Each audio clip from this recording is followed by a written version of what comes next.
Itakeri nirushango muri katojo yo kubanza umugombora ya Ruyanga kandi wanyuma ya office ya RDC okubona makuru ngo hari abantu bari kwenda kutahira Itakeri RDC yirukangireyo okureba embero kweri natonga no rugambo rukugira ngo aruna binene baronde cyapa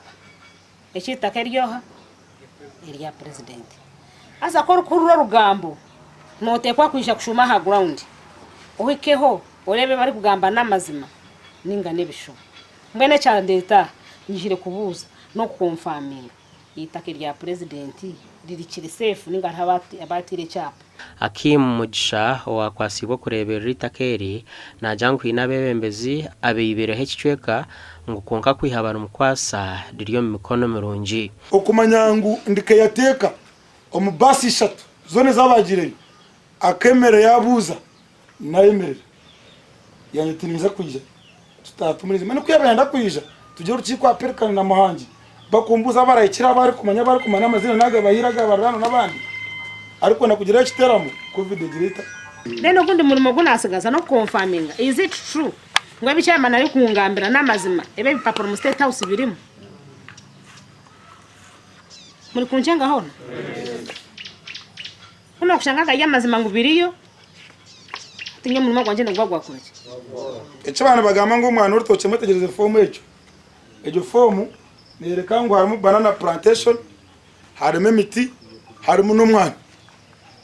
which means ebindi kurebera nibibasigire kandi tikugira esimuzi ne madame nimazakuze ko kagitera bawurire bakugira ngo bakandagira kurake bakagira ngo ukora mukama w'itakari yiziritwa katohereza ko kumitaka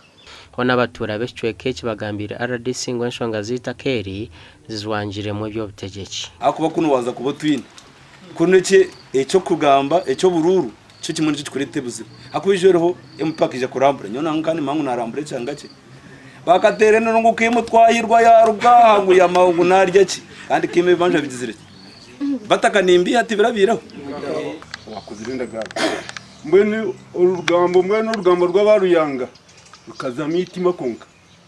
konka kibanja bakatwasuga